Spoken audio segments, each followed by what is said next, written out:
أعوذ بالله من الشيطان الرجيم. بسم الله الرحمن الرحيم. يا أيها الذين آمنوا كتب عليكم الصيام كما كتب على الذين من قبلكم لعلكم تتقون. آمنت بالله صدق الله العظيم وصدق رسوله النبي الأمي الحبيب الأمين الكريم،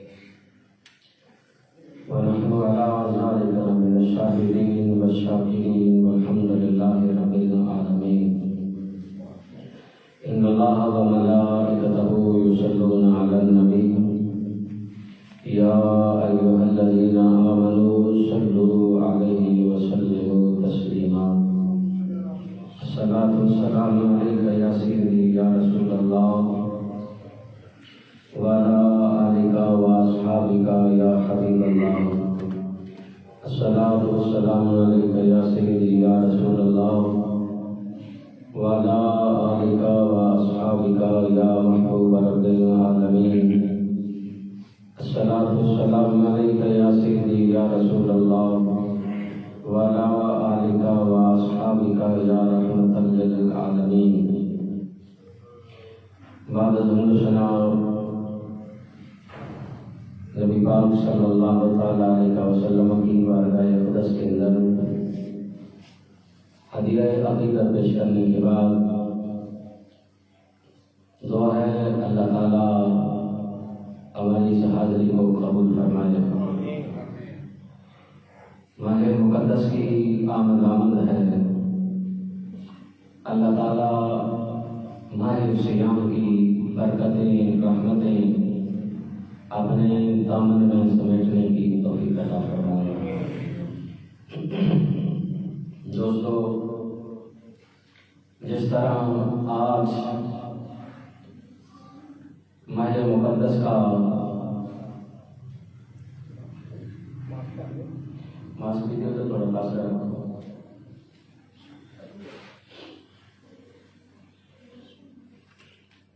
شعبان المعظم کی آخری تاریخیں اسی طرح میرے اور آپ کے کریم آقا صلی اللہ تعالیٰ علیہ وسلم کے زمانۂ اقدس کے اندر شعبان کی آخری تاریخیں آخری ایام تھے. حضرت سلمان فارسی رضی اللہ تعالیٰ عنہ آپ راوی ہیں، فرماتے ہیں کہ حضور نے صحابہ کرام کو جمع کیا. جمع کر کے حضور نے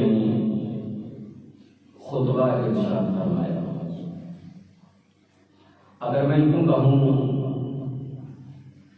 کہ کریم آقا علیہ السلام نے استقبال رمضان پر جو پہلی محفل ہوئی وہ خود حضور نے فرمایا. شعبان کی آخری کڑیاں آخری لمحات صحابہ کرام کو اکٹھا کیا. مسجد نبی ہے، خطاب میں آقا فرما رہے ہیں تو فرمایا میرے صحابہ وہ آ رہا ہے. صحابہ کہتے ہیں ہم نے دیکھا کون آ رہا ہے؟ تو کریم آقا علیہ السلام نے فرمایا وہ آ رہا ہے. کہتے ہیں ہم نے حیران ہوئے کوئی آ بھی نہیں رہا تو حضور کس کا ارشاد فرما رہے ہیں؟ تو جب حضور نے تیسری مرتبہ ارشاد فرمایا کہ وہ آ رہا ہے، ہم نے پوچھا کریمہ کون آ رہا ہے؟ تو فرمایا وہ رمضان کا مہینہ آ رہا ہے جو ہمدردی اور غمخواری کا مہینہ ہے. اللہ تعالیٰ اس ماہ مقدس کے اندر جب یہ قریب آتا ہے تو اللہ فرماتا ہے فرشتوں سے جنت کو سنوار دیا جائے، جنت کے دروازوں کو کھول دیا جائے، دوزخ کے دروازوں کو بند کر دیا جائے. اللہ تعالیٰ اس ماہ مقدس کے اندر نظر رحمت کرتا ہے. حدیث پاک کے اندر آتا ہے اللہ جس پہ نظر رحمت کرتا ہے پھر اسے عذاب نہیں ہوتا۔ اس ماہ مقدس کے اندر دن رات اللہ کے فرشتے بندوں کی مغفرت کی دعا کرتے ہیں۔ جب آسمان دنیا میں جنت سے گزرتی ہوا جنت کے دروازوں پہ آتی ہے تو جنت کے خازن اندر حور و غلمان سے سوال کرتے ہیں یہ جنت کو آج کیوں سنوارا جاتا ہے؟ تو فرشتے کہتے ہیں تجھے نہیں پتا؟ وہ جنت کے خازنوں سے چوکیداروں سے سوال کرتے ہیں تجھے نہیں پتا؟ کہا نہیں، پورا سال ہوگا ایسی خوبصورت ہوا نہیں چلی، جنت میں اتنا انتظامات نہیں کیے گئے، آج کیا ہے؟ کہا جی آج رمضان ہے۔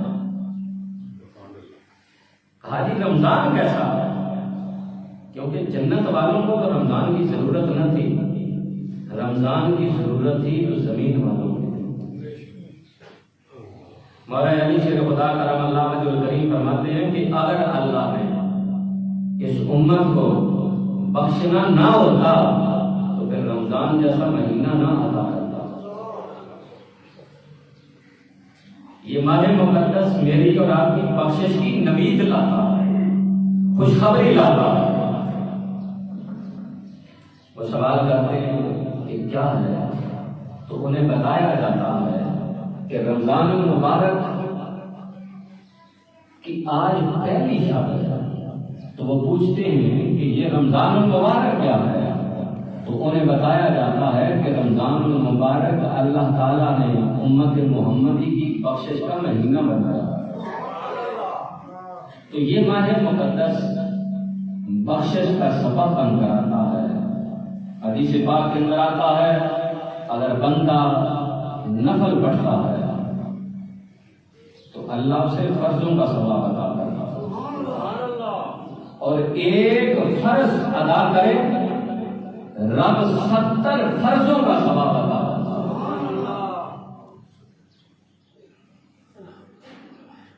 آپ مہینے گنتے ہیں عربی میں محرم، صفر، ربیع الاول، ربیع الثانی، رمضان آتا ہے، یہ عربوں نے نام رکھے، لیکن رمضان المبارک کا نام پروردگار نے خود قرآن کے اندر رکھا۔ شہر رمضان الذی انزل فیہ القرآن، یہ وہ مہینہ ہے جس کے اندر ہم نے قرآن نازل کیا۔ اور پھر فرمایا لیلۃ القدر خیر من الف شہر، ہم نے اس کے اندر ایک رات رکھی ہے جو 1000 مہینوں سے افضل ہے۔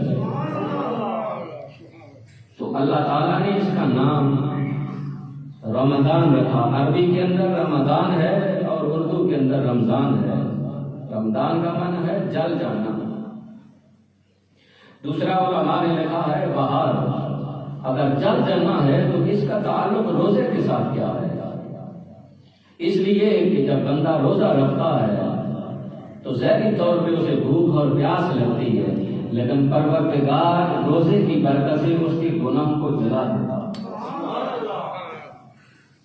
اگر بہار ہے تو پھر نیکیوں کی بہار ہے، 700 سے 10 گنا ثواب بڑھا دیا جاتا ہے۔ اسی طرح جس طرح بندہ نماز نفل پڑھتا ہے ثواب فرضوں کا آتا ہے، اگر فرض ادا کرتا ہے ایک تو رب 70 فرضوں کا ثواب عطا کرتا ہے۔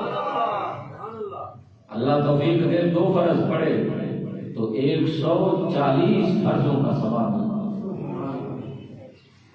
اسی طرح باقی ذکر اذکار وظائف قرآن اس کے ثواب کے اندر اضافہ کر دیا جاتا ہے۔ یہ کس کی برکتیں ہیں؟ رمضان المبارک۔ تو اللہ تعالیٰ اس ماہ مقدس کی برکتیں رحمتیں اپنے دامن میں سمیٹنے کی توفیق عطا فرمائے۔ ماہ مقدس عظیم برکت، عظیم معجزہ جو اس امت کے لیے اپنے کریم نبی صلی اللہ تعالی علیہ وسلم کے توسل سے عطا فرمایا۔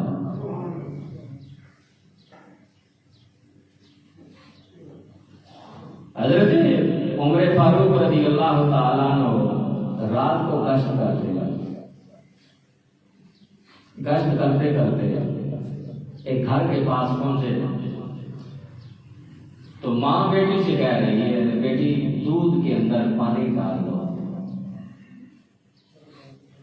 دودھ اور زیادہ بک جائے گا، عید قریب آ رہی ہے تو تمہارے کپڑے بن جائیں گے۔ حضرت عمر فاروق رضی اللہ تعالیٰ عنہ دروازے کے ساتھ کان لگا کے یہ باتیں سن رہے ہیں۔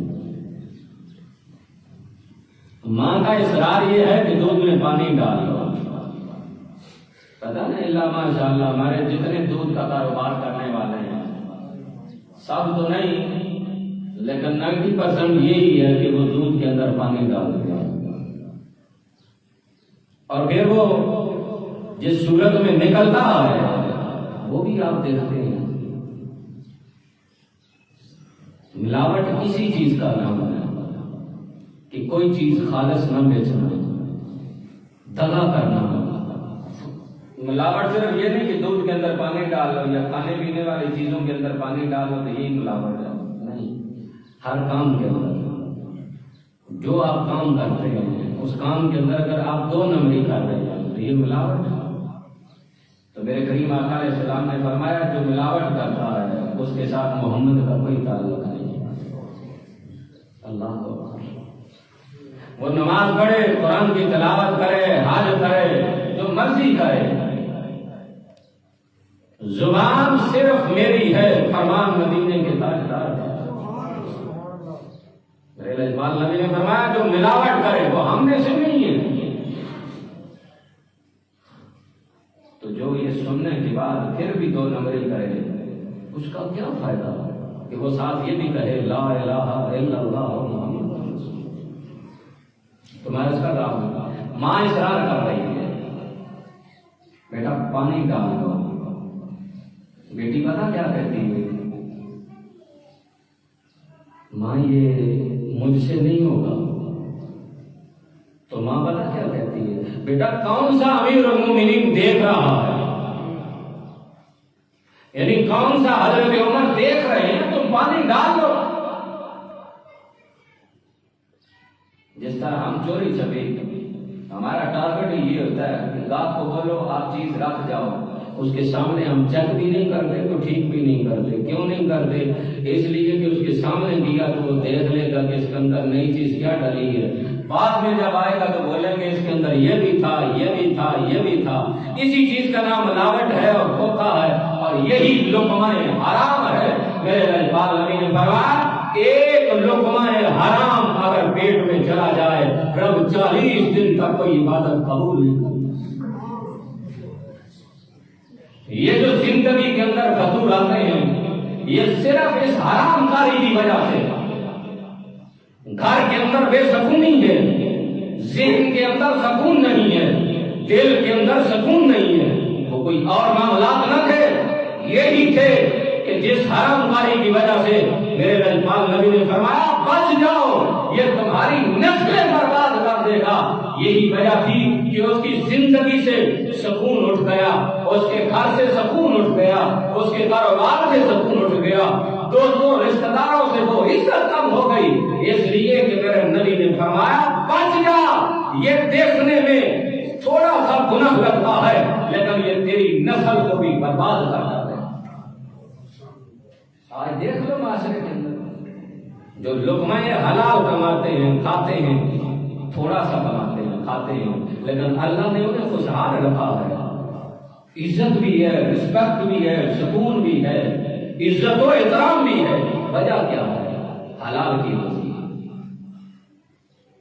اب جب ماں نے کہا نا بیٹا کون سا امیر المومنین دیکھ رہے ہیں تو بیٹی نے جواب دیا، توجہ سننا، بیٹی نے جواب دیا، کہا ماں اگر عمر نہیں دیکھ رہے عمر کا رب تو دیکھ رہا ہے، رب تو دیکھ رہا ہے۔ یہ فلسفہ ہے روزے کا۔ روزہ ایسی عبادت ہے جو کوئی نہیں جانتا۔ میں نے اگر روزہ رکھا ہے میں جب تک بتاؤں گا نہیں کسی کو خبر نہیں ہوگی۔ اسی لیے رب نے فرمایا روزہ میرے لیے اور اس کا اجر بھی میں عطا کروں گا۔ نبی پاک نے فرمایا مومن کے لیے روزے دار کے لیے دو خوشیاں ہیں، پیارے وہ کون سی؟ فرمایا ایک جب وہ روزہ افطار کرتا ہے اسے خوشی ملتی ہے کہ سارا دن اس کی بندگی کرتے ہوئے اس پہ حکم کے پاسداری کرتے ہوئے یہ فریضہ میں نے پورا کر لیا ہے، اور دوسرا جب مر کر جنت میں پہنچے گا رب اپنا دیدار کرائے گا۔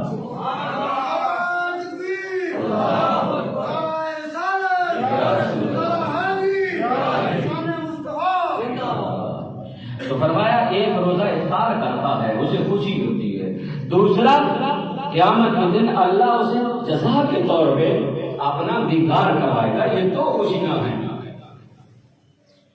تو یہ خوشی اسے ہی ملے گی جس نے اس ماہ مقدس کے رمضان المبارک کی پابندی سے روزہ رکھا۔ روزہ سر سے لے کر پاؤں کے ناخنوں تک پورے بدن کا روزہ ہوتا۔ روزہ صرف یہ نہیں کہ کھانا نہیں اور پینا نہیں، منہ سے سارا دن جھوٹ، فراڈ، دھوکہ دہی، چغل خوری، غیبت، کانوں کے اندر گانوں کی سماعت، سارا دن نظر بے حیائی دیکھتی رہی۔ روزہ نہیں۔ میرے کریم آقا علیہ الصلوۃ والسلام کے دربار میں دو خاتون آئیں، روزے دار تھیں، تو میرے لجپال نبی نے فرمایا یہ چیزیں کھا لو۔ کہنے لگی نہیں پیارے ہمارا روزہ ہے۔ فرمایا نہیں تمہارا روزہ نہیں۔ کہنے لگی رب ذوالجلال کی قسم ہے ہمارا روزہ ہے۔ میرے رسول نے فرمایا رب کعبہ کی قسم تمہارا روزہ نہیں، تم ابھی غیبت کر کے آئی ہو، ذرا کیا کرو۔ صحابہ کہتے ہیں جب ان خاتون نے کہہ دی تو ان کے منہ سے خون اور گندے لوچڑے ٹپکے۔ میرے لجپال نبی نے فرمایا تمہیں پتہ نہیں قرآن نے کہا ہے ان یاکل لحم اخیہ میتا فکرہتموہ، جو غیبت کرتا ہے کسی مسلمان بھائی کی وہ ایسے ہی ہے جیسے مردار بھائی کا گوشت کھا رہا ہے۔ تو کیسا روزہ ہے تمہارا؟ تو روزہ صرف یہ نہیں کہ بندہ بھوک کاٹ لے، پیاس کاٹ لے، سارا دن نماز کوئی نہیں، سارا دن قرآن کی تلاوت کوئی نہیں، یا سارا دن سویا رہے یا سارا دن جھوٹ بولتا رہے۔ دونوں جانب ہے کہ اگر روزہ رکھا ہے تو عبادت کر، جتنی دیر تیری عبادت میں گزرے گی اتنی فضیلت تیرے روزے کی بڑھتی جائے گی، اور جتنے تو گناہ کرتا جائے گا اتنا تیرا روزے کا ثواب کم ہوتا جائے گا۔ خواہ وہ نظروں کی بد پرہیزی کرے، نظروں کی حیا کو سلامت نہ رکھے، کانوں کو، ہاتھوں کو سارا دن ظلم، چور کی ڈکاتی سارے معاملات کرتا رہے، نہیں۔ روزہ صرف بھوک اور پیاس کا نہیں۔ میرے لجپال نبی نے فرمایا جو پورے بدن کا روزہ نہیں رکھ سکتا اسے بھوک اور پیاس کاٹنے کی کوئی ضرورت نہیں۔ وہ اسی طرح ہے، علماء نے مثال دی ہے، جس طرح کسی جانور کے منہ پہ کوئی چیز، جس طرح آج اللہ تعالیٰ ہمیں معاف فرمائے، جس طرح ہم نے یہ چڑھایا ہوگا نا، اسی طرح پہلے زمانے میں جانوروں کے منہ پہ چڑھا دیتے تھے کہ فصل سے گزرنا ہے، فصل میں منہ نہ مارنا۔ تو فرمایا اس کی مثال ایسے ہی ہے جیسے اونٹ کے منہ پہ پودی ڈالی جا رہی ہے۔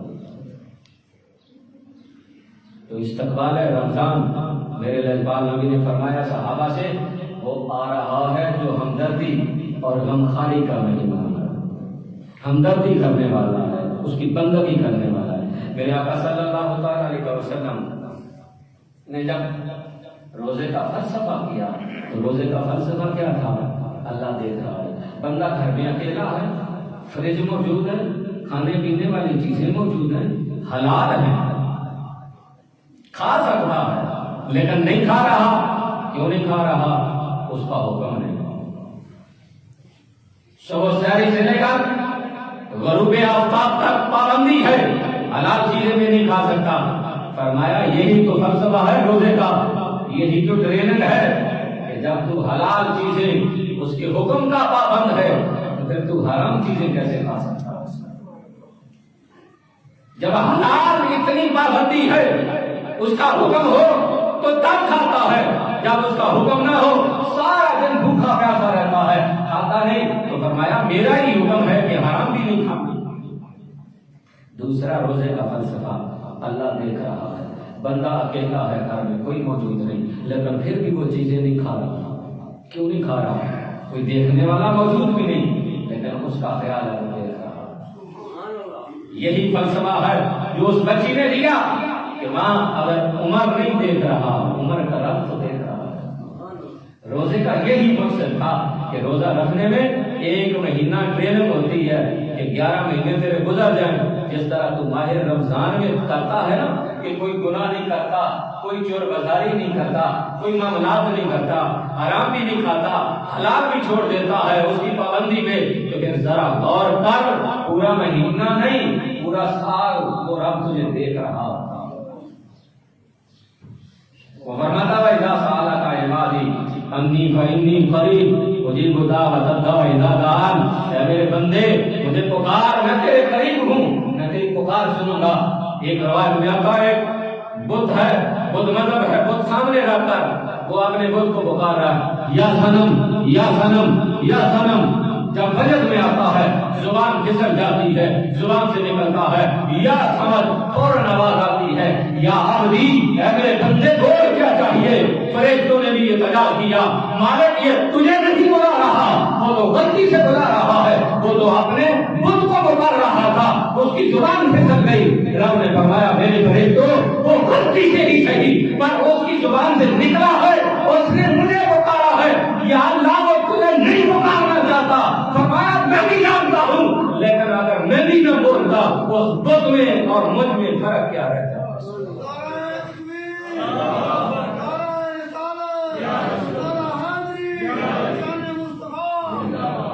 کہا اگر میں بھی نہ بولتا اس میں اور مجھ میں فرق کیا رہ جاتا؟